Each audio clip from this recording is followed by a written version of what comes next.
নমস্কার, আমি Mona Lisa from unfiltered life. উম তোমরা তো সকলেই আমার পরিবার।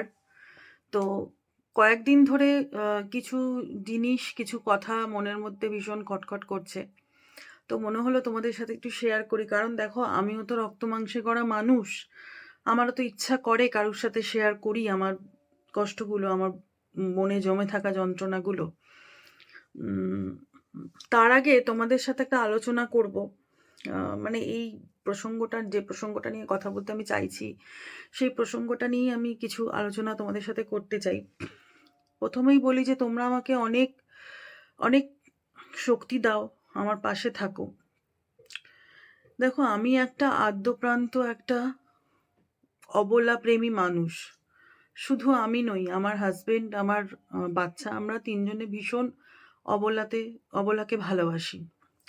তো আমি তোমাদেরকে বলেছি চ্যানেলে যে আমার যে ছোট, ছোট বাচ্চারা, তাদের ম্যাক্সিমাম বাচ্চাদের কয়েকজনকে কিন্তু আমি খুব অসুস্থ অবস্থায় আমি তাদেরকে নিই, এবং নিই মানে আমি এরকম নয় তাদেরকে আমি কম পয়সা দিয়ে কিনেছি। তাদের যোগ্য মূল্য দিয়ে আমি কিনি, কারণ আমি ওদেরকে খুব রেসপেক্ট করি এবং আমার মনে হয় যে ওরা অসুস্থ হলে ওদের মূল্য কখনো কম হয়ে যাবে যে ব্রিডার বিক্রি করছে, সেটা হতে পারে না। তো আমি সত্যি কথা বলছি, অন্তর থেকে বলছি, আমি আমার সমস্ত বাচ্চাদের আমি তাদের যোগ্য মূল্য দিয়ে আমি আহ, নিয়ে এসছি আমার কাছে। এবং আমার ওই ব্রিডার ভাই যদি কখনো আমার বাড়িতে আসে, মাঝে মাঝে এলে আমি তোমাদের সাথে নিশ্চয়ই কোনো না কোনো দিন দেখা করাবো।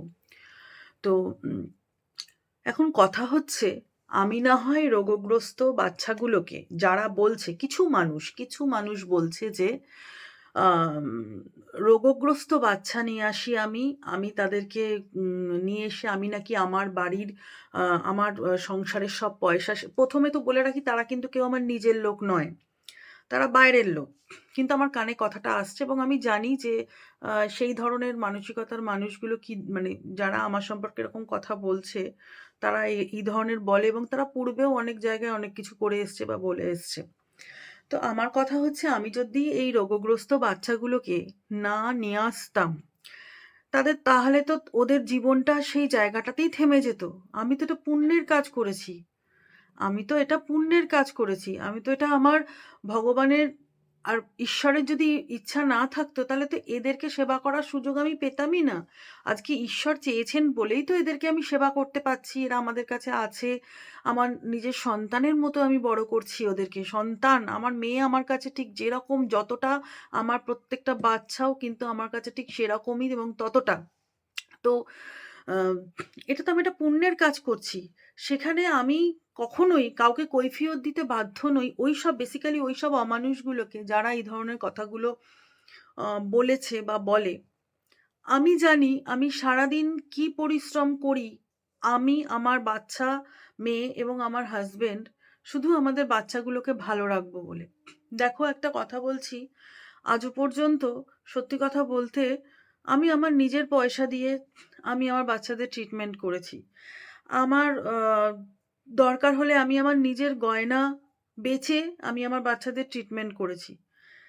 এবার এটাকে যদি কেউ বলে যে এর জন্য আমি পাগল ছাগল, তাহলে আমি তাকে এর কি উত্তর দেব? আমার গয়না পড়ার থেকে আমার কাছে সব থেকে বড় প্রায়োরিটি ছিল আমার এই হিরে মণিমুক্তোর মতো বাচ্চাগুলোকে সুস্থ রাখা। গয়না ভবিষ্যতে আমার যদি হাত পা থেকে থাকে, আমি যদি জ্যান্ত থাকি, জীবিত থাকি, আমি ভবিষ্যতে আবার করতে পারবো। কিন্তু আমার বাচ্চাগুলো প্রাণ চলে গেলে আমি তাদেরকে তো আর ফিরিয়ে আনতে পারবো না। আর এবার মানুষকে কি বলবে, মানে মানুষজন আহ, এই আশেপাশে যা শুনি আর কি, এবং আমাকে নিয়েও তো এই সমস্ত চর্চা হয়ই, বহুকাল ধরে চর্চা হয়ে গেছে। আর আমি একটা জিনিস বিশ্বাস করি, যে যাকে নিয়ে যত চর্চা হবে, তার আমাকে নিয়ে চর্চা হচ্ছে মানে আমি হয়তো ঠিক জায়গায় যাচ্ছি, সেই জন্যই আমাকে নিয়ে চর্চাটা হচ্ছে অ্যাকচুয়ালি। ওই যে অনেকটা উঁচুতে থাকে, যে মানে যাকে ছুতে পাওয়া বা ছুতে যাওয়ার চেষ্টা করাও খুব মুশকিল, তাকে নিয়েই গসিপ হয় এবং তাকে নিয়েই হিংসা চলে, তাকে নিয়েই চর্চা চলে।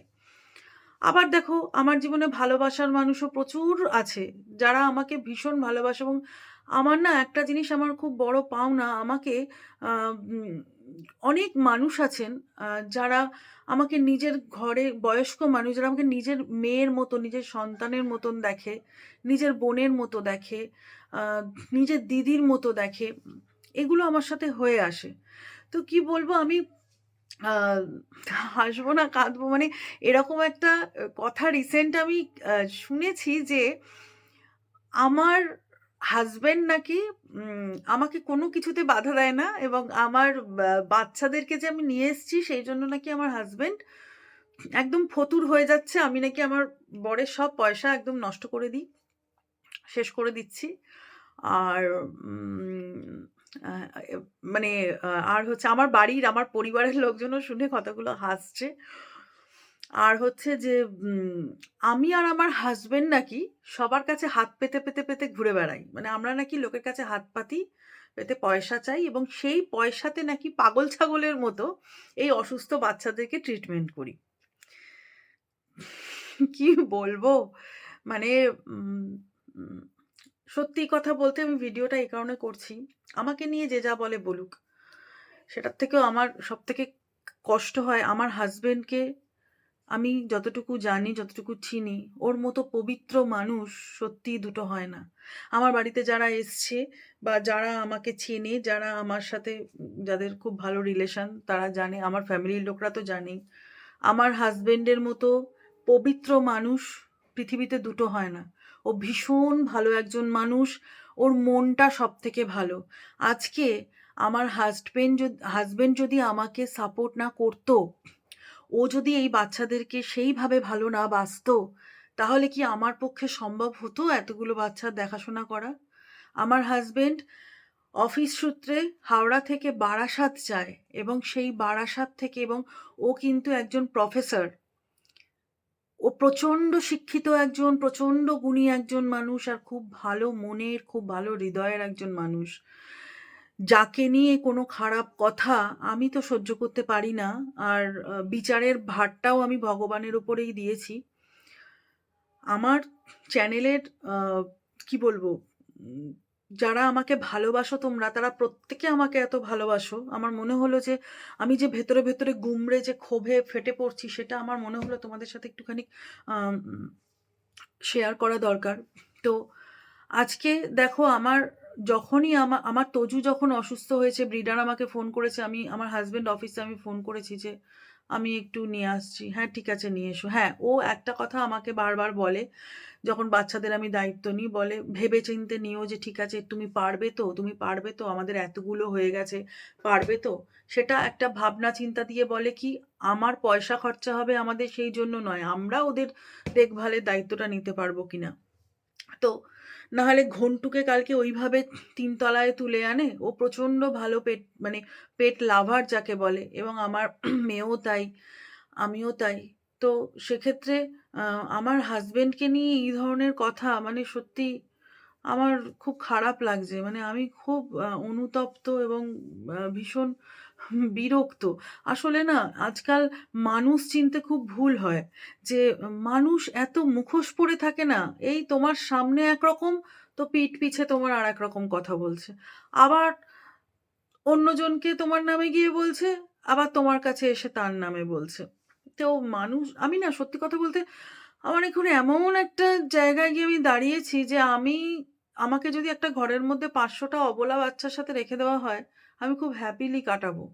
কিন্তু আমাকে যদি ৫ টা মানুষের সাথে কোনো ঘরে রেখে দেওয়া হয়, বিশ্বাস করো আমি না সেখানে আমার দম বন্ধ হয়ে আসবে।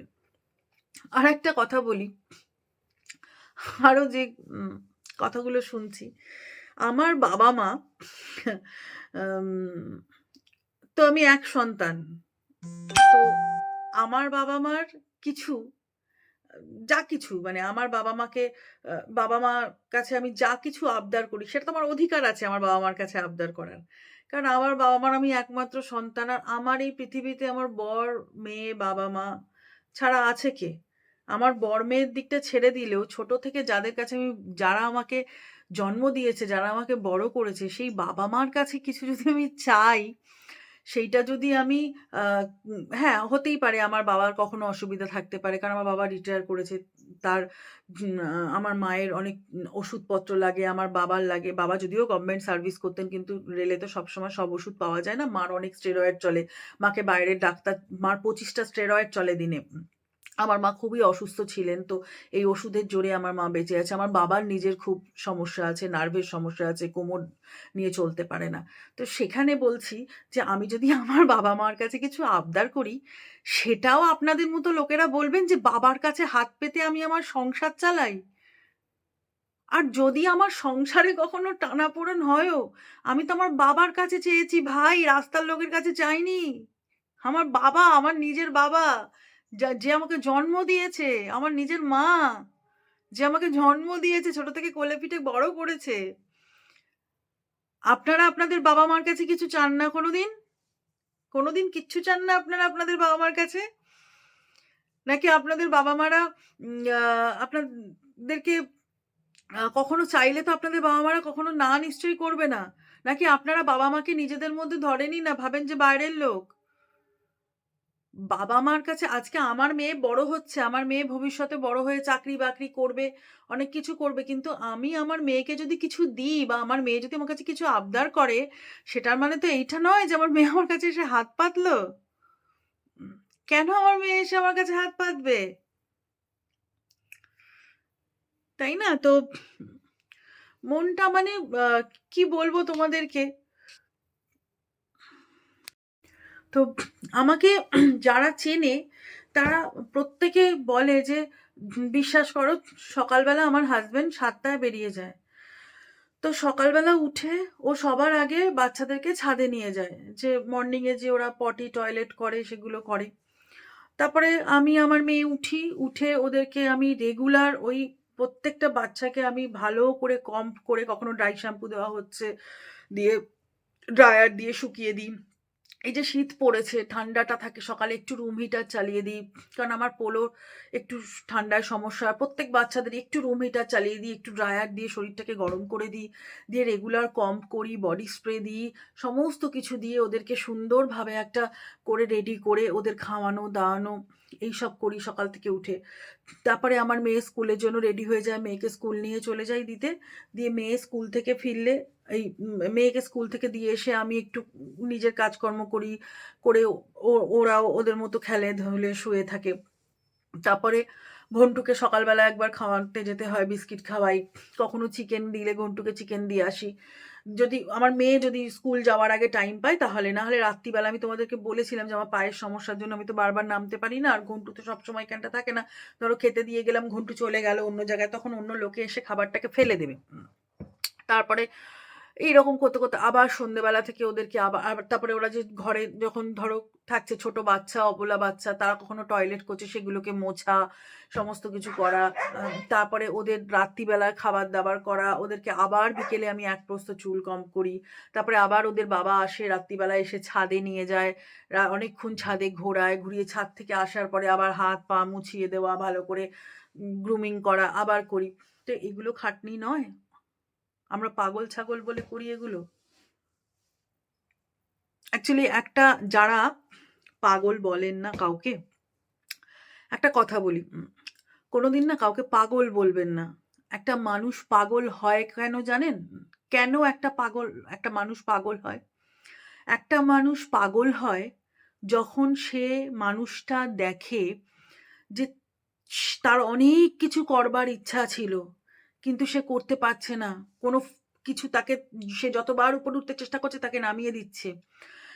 তার ইচ্ছা আকাঙ্ক্ষা পূর্ণ হচ্ছে না। যেখানে যাচ্ছে সে ফেল করছে, যেখানে যাচ্ছে সে পড়ে যাচ্ছে। সেই জায়গাটা থেকে, অনেক না পাওয়ার ক্ষোভ, যন্ত্রণা থেকে মানুষ পাগল হয়। তাই কোনোদিন কাউকে পাগল বলে ব্যঙ্গ করবেন না। পাগলটা আমার আপনার মুখে নিশ্চয়ই কথা বলতে কোনো ট্যাক্স লাগে না। তাই জন্য পাগল ছাগল যখন যাকে তাকে বলে দিলাম, সেটা করবেন না। আপনাদের কি বলুন তো, আপনাদের মতো মানুষদের কথা না যত ভাবি যে না মাথায় নেব না, মাথায় নেব না, এদের কথা পাত্তা দেব না, বের করে দেব। কিন্তু আপনাদের মতো মানুষগুলো কি ডিজার্ভ করেন বলুন তো? এইগুলোই ডিজার্ভ করেন। আপনাদেরকে না একটুখানি এগুলো শোনানো খুব প্রয়োজন হয়। আর সত্যি কথা বলতে 2024 এ তো অনেক মানুষকে চিনেছি। সেখান থেকে 2025 এ এসে নিজেকে শুধরে নেওয়ার চেষ্টা করছি। আমার আবার মনে হয় কি জানো তো? যে আম ওই অন্যকে দোষ না দিয়ে আগে সেখান থেকে নিজেকে বের করে নিয়ে আসা। সেখান থেকে নিজেকে বের করে নিয়ে এলে ভালো থাকা যায়।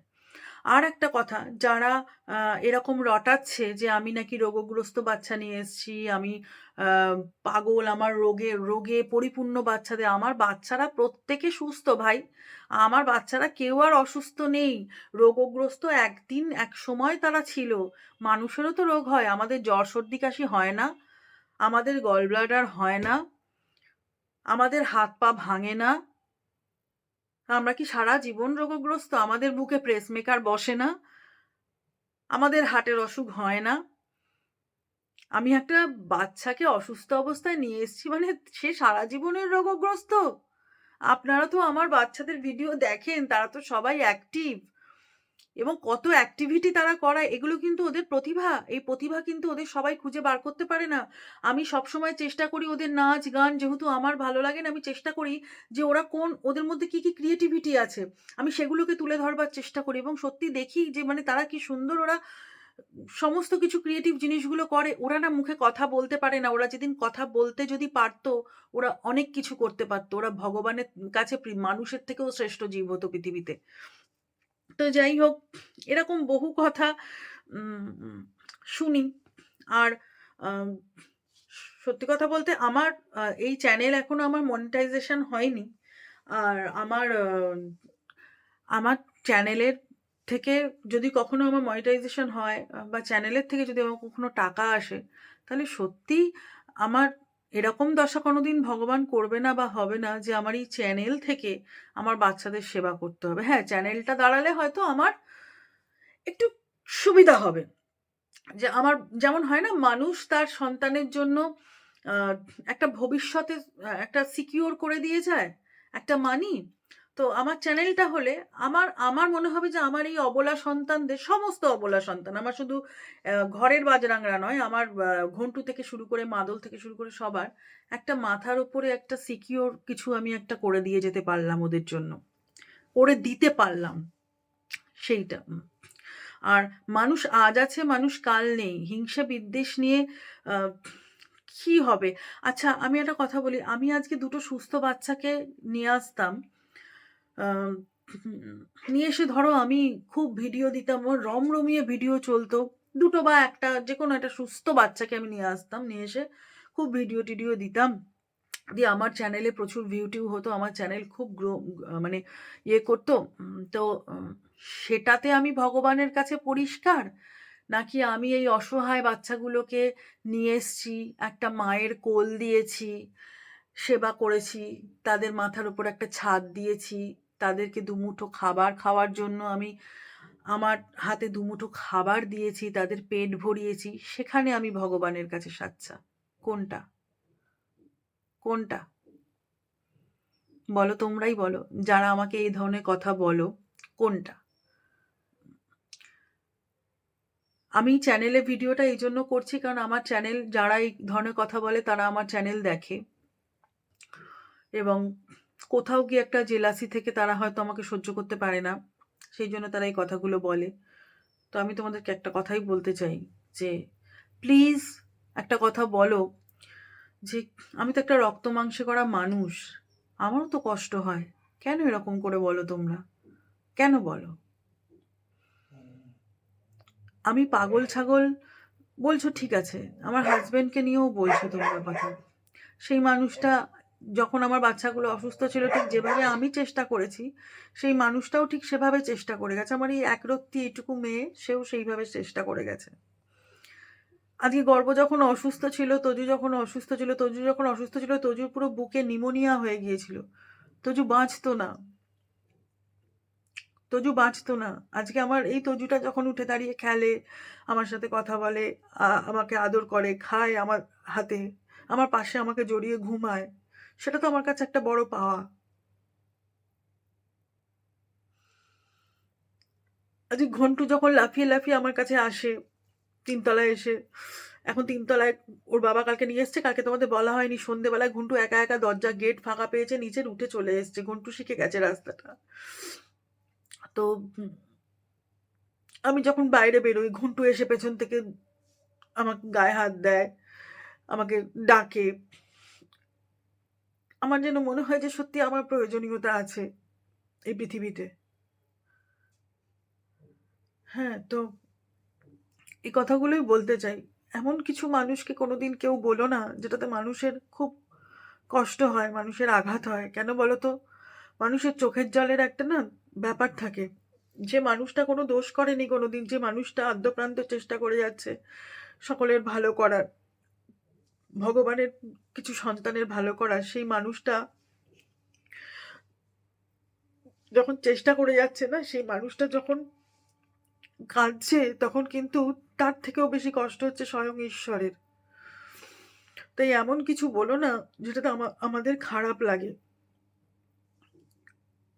আর ভগবানের আশীর্বাদে তোমরা যারা এই ধরনের কথা বলো যে আমরা হাত পাতি, তোমাদেরকে একটা কথা বলছি, মিথ্যা বলো বলো, কিন্তু এমন মিথ্যা মানুষের সম্পর্কে বলো না যেটাতে মানুষকে ছোট করা হয়। আমাদের একটা আত্মমর্যাদা বোধ আছে, একটা আত্মসম্মান আছে আমার হাজবেন্ডের। ভগবান আমাদের না যেটুকু ক্ষমতা দিয়েছে, অনেক ক্ষমতা দিয়েছে। আমরা আজকে গাড়ি বাড়ি করছি না কেন? কারণ আমরা বাচ্চাগুলোকে, এটাই আমাদের জীবন, আমরা বাচ্চাদের সাথে থাকবো, ওদের আনন্দ দিয়ে থাকবো, ওদের সাথে কাটানো মুহূর্তগুলো আমাদের কাছে অনেক দামি। হ্যাঁ, আমি হয়তো কোনো অনলাইন শপিং সেন্টার থেকে রেগুলার জুতো কিনছি না, ব্যাগ কিনছি না, জামা কাপড় গয়নাগাটি কিছু কিনছি না, আমি হয়তো গাড়ি করে ঘুরতে যাচ্ছি না, আমি বিদেশ যাচ্ছি না, আমি কোথাও বেড়াতে যাচ্ছি না। সেটা যে আমি একা যাচ্ছি না তা নয়, আমার হাজবেন্ড, আমার মেয়ে, কারুরই আমাদের খুব একটা সেরকম ইচ্ছা নেই যে বাচ্চাদের ছেড়ে যাওয়া।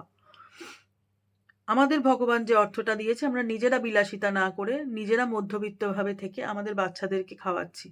তার মধ্যেও কি আমরা বিলাসিতা করি না? আমরাও বিলাসিতা করি। তবে যেটুকু করার সেটুকু করি, সেই ক্ষমতাও ভগবান আমাদের দিয়েছে। সত্যি কথা বলতে ঈশ্বরের আশীর্বাদে তোমাদের মতো মানুষের কথা আমাদের কোনোদিন সত্যি করতে হয়নি, কারো কাছে হাত পাততে হয়নি।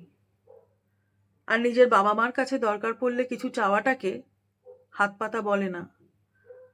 পৃথিবীতে সবার আগে যদি কারোর কাছে কেউ হয়ে থাকে, সেটা হচ্ছে বাবা মা। সেটা হচ্ছে বাবা মা। পৃথিবীতে সকলের থেকে সবার আগে বাবা মা। বাবা মার থেকে আসল ভগবান কেউ হয় না।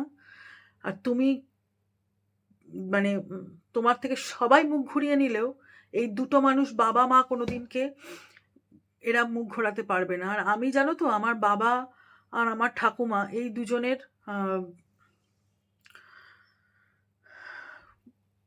শেখানো দায়িত্ব কর্তব্য বোধে বিশ্বাস করি, এবং ওই দুজনের শেখানো দায়িত্ব কর্তব্য বোধে আমি পথ চলি। আমার বাবা আমাকে একটা কথা বলে যে কর্তব্য করে যাও। আর আমার ঠাকুমাকে দেখে আমি শিখেছি যে সকলের সেবা করতে। যদি কেউ তোমার কাছে এসে কিছু চায়, তাকে ফিরিয়ে দিও না।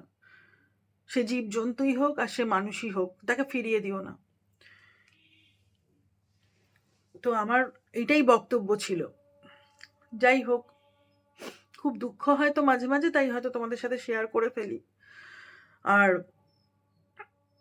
হ্যাঁ, এরকমও আমি শুনেছি যে আমি কেঁদে ফেলি, কান্নাকাটি করি। মানুষের যখন চোখে জল আসে না, একমাত্র তারাই কাঁদতে পারে, তাদেরই চোখে জল আসে যারা কিনা একটা সুন্দর হৃদয় তাদের ভেতরে রয়েছে। ওই জন্য হৃদয়টা না যখনই কোনো আঘাত পায় বা যখনই কোনো রকম কোনো কষ্টের কিছু দেখে, সঙ্গে সঙ্গে তখন চক্ষু নদীতে তাদের জোয়ার এসে যায়। এটা অনেকের কাছে ন্যাকামো মনে হতেই পারে, কিন্তু কাঁদতে তারাই পারে যাদের একটা বড় হৃদয় আছে। তারা শুধু নিজের জন্য কাঁদে না, তারা অন্যের দুঃখেও কাঁদে, অন্যের দুঃখেও ব্যথিত হয়। ধন্যবাদ। সকলে ভালো থেকো, আনন্দে থেকো, আর আমার পাশে থেকো। আমি কোনো রকম ভুল ত্রুটি করলে মার্জনা করো।